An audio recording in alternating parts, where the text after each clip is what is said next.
السلام علیکم ورحمۃ اللہ. میں حافظ حسنین علی دارالعلوم جامعہ نقشبندیہ محلہ رحمان پورہ سے گوش گزار ہوں. آج کی پروقار تقریب سعید کتب زماں سرتاج الاولیاء حضرت بابا جی فیروز خان رحمۃ اللہ تعالیٰ علیہ کا 63واں عرس بڑی شان دان ساجداد کے ساتھ منایا گیا، جس میں خصوصی خطابات ہوئے، جن میں پیر طریقت راہبر شریعت پروردہ آغوش ولایت صاحبزادہ ڈاکٹر عبدالباسط چراہی نے پرجوش اور عالی شان خطاب کیا، اور اس کے علاوہ قبلہ عالم نبیل حافظ صفدر شاکر چراہی نے قبلہ عالم امیر ملت پیر سید جماعت علی شاہ محدث علی پوری کی ختم نبوت کے حوالہ سے جو خدمات تھی ان کو پیش کیا. اس کے علاوہ عالم نبیل مفتی محمد اکرام اللہ زاہد القادری نے اہل بیت طہار کی محبت کے حوالے سے عوام الناس کے ذہنوں کو روشناس اور منور کیا. آج کا یہاں پہ جو پیغام تھا وہ یہ تھا کہ قرآن و حدیث کو مضبوطی سے تھاما جائے، قرآن و حدیث کا خاص اہتمام کیا جائے، اور جامعہ نقشبندیہ کی طرف سے یہ پوری امت مسلمہ کے لیے ایک پیغام تھا کہ اتحاد امت ہماری نجات کا ذریعہ ہے.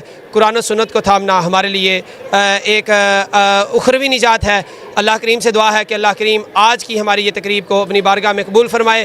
بابا جی فیروز خان پیر اکمل در جہاں مشہور شد، از نگاہ رحمت للعالمین منظور شد. اللہ کریم سے دعا ہے کہ اللہ کریم اس خانقاہ کو آباد رکھے کہ لنگر شریف کا وسیع اہتمام کیا گیا ہے، جس میں عوام الناس کثیر تعداد میں اس خانقاہ سے لنگر شریف کھا کے ایک روحانی فیض بھی بڑھ رہا ہے، اور یہاں پہ طعام کا فیض بھی بڑھ رہا ہے. لوگ کھانا کھائے جا رہے ہیں، اور پریس پاک نیوز HD میں ان کا بھی شکر گزار ہوں کہ جنہوں نے اپنا قیمتی وقت نکالا، ہمیں رپورٹنگ دی اور ہماری نیوز کو کیپچر کیا. میں انتہائی شکر گزار ہوں پریس پاک نیوز HD کا کہ اپنا قیمتی وقت نکال کر خان کا کتب زماں سرتاج الاولیاء حضرت بابا جی فیروز خان میں تشریف لائے اور پروگرام کو انتہائی احسن انداز میں ریکارڈ کیا، اور انشاءاللہ عز و جل یہ احسن انداز میں آپ لوگوں تک بھی پہنچائیں گے.